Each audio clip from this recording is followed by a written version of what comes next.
Hi, welcome to the KEC podcast with Carissa, Eden, and Katie. We are going to review the movie The Martian and how realistic it is on a scientific level. Yes, there were many things that seem very realistic aside from the fact that humans already made it to Mars, which we have been unable to do.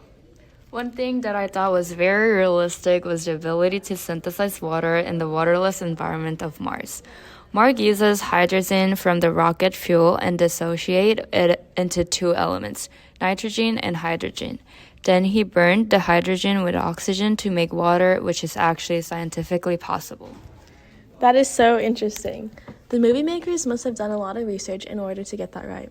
What I'm not sure about is how realistic it is to actually grow food on Mars.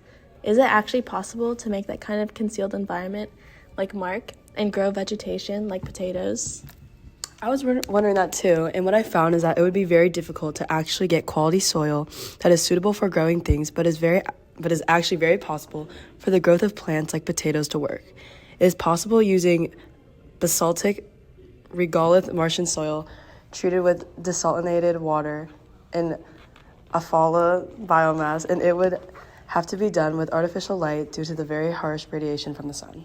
Wow, I didn't know that. That's pretty cool. What was unrealistic, though, was Mars' gravity.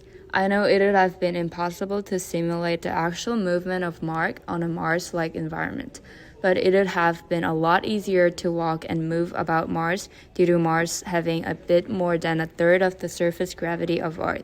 A person weighing 150 pounds would only weigh 57 pounds on Mars. Oh, so that would mean that Mark would have an easier time moving around. There were a lot of scenes where he would struggle to carry something or struggle to climb up a ladder, so I think the movie incorrectly portrayed the movement of Mark in relation to the gravity then. Now moving the psychological aspect of on Mars. I don't think it's actually possible for him to stay sane that long, do you? He was alone for such a long time that I don't think it's psychologically possible to not go insane or else a little crazy due to the time spent alone and in such a stressful environment. What do you guys think? Yeah, I don't think it's very possible either. I get that he was ex-military and he is one of the smartest humans of that time and was trained for situations like these, but I also don't think it's possible. There were a lot of psych studies that found that when people were put in solitary confinement in prisons, it was immensely taxing, and many experienced panic attacks, depression, and paranoia after spending just some time in isolation. Other studies also showed that social isolation can also reduce cognitive skills, such as the ability to concentrate, make decisions, problem solve, and even change negative self-beliefs. So I also do not think it's possible for Mark's brain to stay sharp for that long period of time. Yeah, I agree with that as well. What do you guys think about the accuracy of the time difference between Earth and Mars? I'm not sure if it's realistic or not. Yeah, it's actually pretty accurate. It would take about 8 months to get to or from Mars with the technology that we currently have. Rudy Schmidt, an ESA project manager for Mars Express, told iFeel Science that they actually did do all of the computations realistically. That's really cool. Okay, last question, guys. Do you know the big storm in the beginning of the movie that leaves Mark stranded? I heard that storms like that don't really exist on Mars, so do you guys think the storm itself was realistic? Oh yeah, I heard about that too. No, it's actually not realistic. The atmospheric pressure is so low that the wind is negligible, so the big gusting winds are not actually accurate.